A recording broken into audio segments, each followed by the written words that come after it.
It is my pleasure again to introduce this handsome devil. He's coming from Canada. I also happen to be a Canadian, a Hungarian Canadian, but he comes from my adopted country, flying all the way across seas just to come here to speak to you. Jason has a very special project, and we met him many moons ago. I believe it was over a year ago.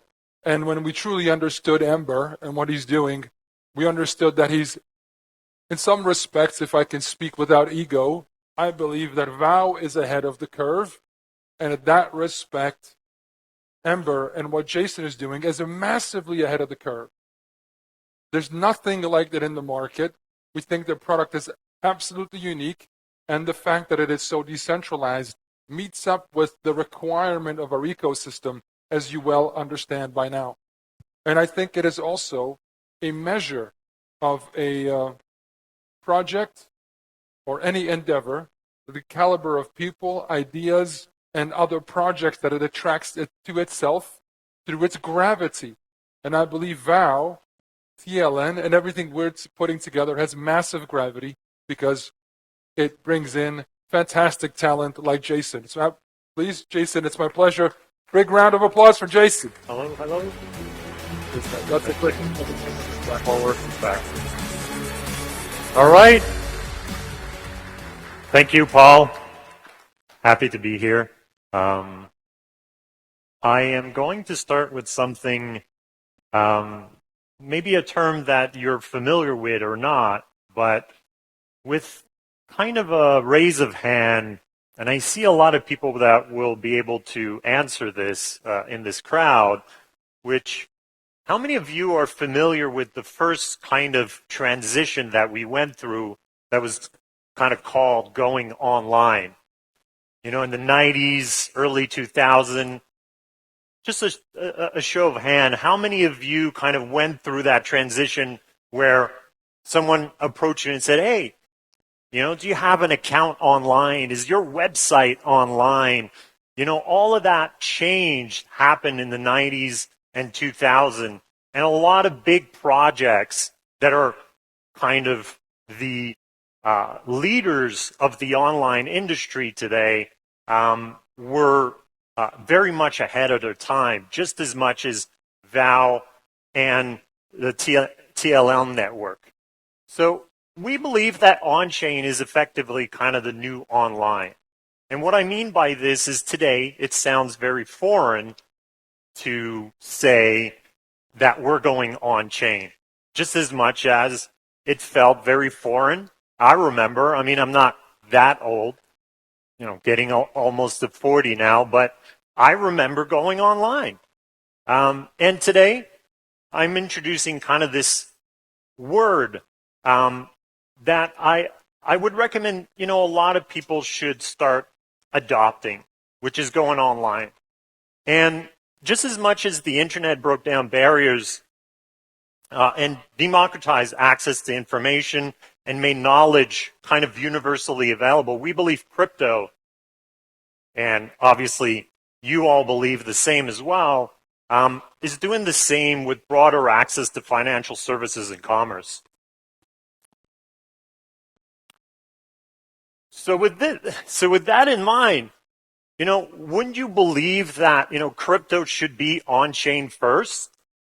Meaning that it should be decentralized, it should be non-custodial, and permissionless. Permissionless meaning that, you know, any kind of transaction can be done without asking kind of another party to be involved. Unfortunately, even though this is what we aspire to, you know, going on-chain first, it's complicated. It was good that, you know, Thomas was there just before me, and he kind of demonstrated one part, which is there's a steep learning curve. There's always these new kind of terms. There's always these new kind of platforms that you have to interact with. So it creates kind of this friction. And for anyone that's already in the space, that is kind of crypto native, as we call them, the experience is quite fragmented. So imagine, if Amazon, you went to Amazon lately. I'm pretty sure we all interact with it every single day almost. And every time you went to Amazon, they wouldn't be able to take your payment. They would have to tell you, well, you know what? If you want to buy something on our website, you have to first go and buy the only accepted currency of Amazon. You have to go somewhere else first and then get back to us. So this type of fragmented user experience create a very, very, very low adoption to what, on-chain is. A more common sort of word would be decentralized finance, but, when was the last time when you interacted with someone, you talked about traditional finance in the word of centralized finance? Nobody needs to know that it's decentralized or centralized, but the point is, when usability and conversion are not great, it creates this adoption problem. And we're seeing it with regards to on-chain, 0.03. Like, this is almost stagnant. And what happens when usability and the experience is bad, people go to centralized exchange. And decentralized exchange, they're winning because they have great user experience. Signups are easy. They're familiar, ways of doing it. Emails, socials, and ultimately you don't have to think about all the wallet and all of those things. So unfortunately, this means that crypto, generally speaking, is centralized. But, what we're doing here today, and you guys being on-chain first, we want to help. And that's kind of where we position ourselves as Ember. We want to unleash the power of on-chain payments. And these payments are what they should be, They're on-chain first, meaning that they're decentralized, they're permissionless, and they happen in real time. Meaning that I'm sure you've interacted with crypto before, you've purchased, even through a centralized exchange, maybe you've purchased with your local currency, and that asset took time to arrive in your wallet. We want to abstract that because payments should be real time. So we decided to solve this, myself, Jason, as Paul introduced me. I've been in startups, for the last decade, entrepreneurs myself for about 20 years. I'm a Web3 serial founder since about 2016. I was involved in the previous project where we led this token to over 600 million in market cap. My partner, Van, which is a CTO, is based in Australia, 13 years as fintech, e-com, and 3 years in Web3. And we're on a mission. So are you, but, our mission is to, work with Fish, the liquidity network, and yourself to effectively craft seamless payment experience free from what you guys have been learning, gas. You've also been learning about chains. You've also been learning about these wallet complexities. Ultimately, we want, and it's quite, important that these concepts, they disappear. And that's the reason why in the beginning, thank you.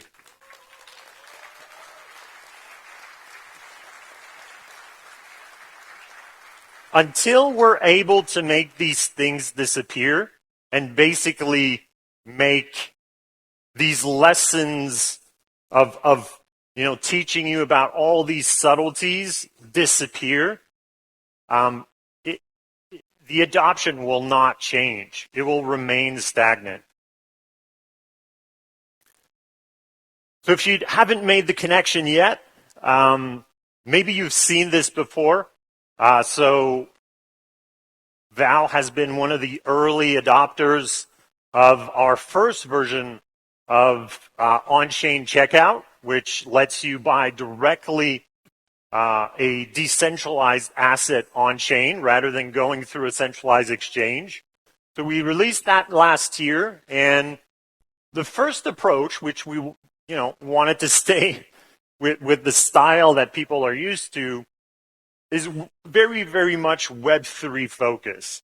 So you have the classic swap.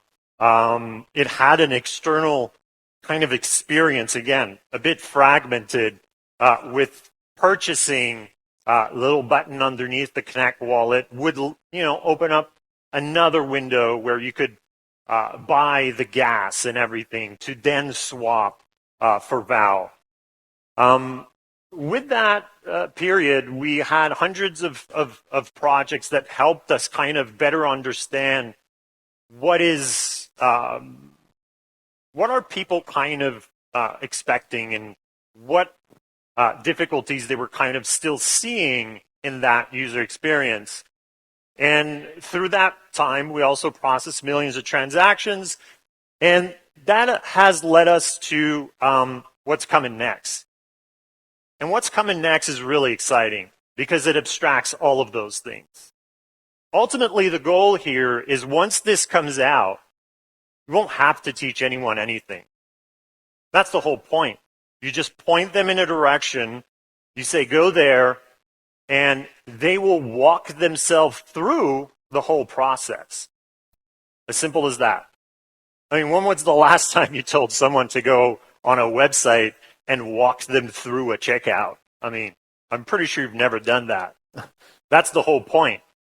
So we're going back to basically best-in-class Web 2 UX, meaning that crypto is not about reinventing what we've learned in the last 10 years. So we're just going to reapply what is very, very kind of baked in terms of intuition in these payment flows. There'll be native fiat payments in all the local markets. So people will be able to buy Val directly in that payment flow with their local currencies. There'll be an integrated wallet. If they don't have one, they'll be able to create one on the way, with social logins, emails. It's non-custodial as well. And I think what really matters the most here is that this little thing can be added to any website. It's no code, just, add it there, and you can propagate the touch points where people can buy Val exponentially. And if that wasn't enough, well, shareable payment links. What does that mean? Real short links. Put that in socials like Facebook, or you can also share it by email, share it by messaging, and the person gets a direct link to enter a hosted payment gateway that will walk them through. So I don't know if you're excited about this, but I am. And I think this is going to change the experience dramatically by many, many orders of magnitude. And at the end of the day, I think the output of this, the consequence of this, is conversion. And conversion matters because it does not matter how many people effectively you send to a payment flow if they don't make it to the end. What we want is 100% of the people that get that link, that see that embedded checkout, or wherever they see it, that whenever they get in, they get out at the end without any issue, without having been accompanied. So really excited about this. And what's next? Well, I mean, just as much as in the beta, I know you guys have been interacting a lot with Thomas, with Fish, potentially with Paul as well. Well, we'll keep on needing you. And so for feedback and comments, please do, once this gets into your hand, once you start interacting with it, it's not going to be perfect. It'll take time. There'll be bugs. But with your help and patience, we definitely hope to make this really seamless and perfect. So I'd like to thank you. And obviously, you know, we're happy that you're joining us on this journey to move crypto on-chain first.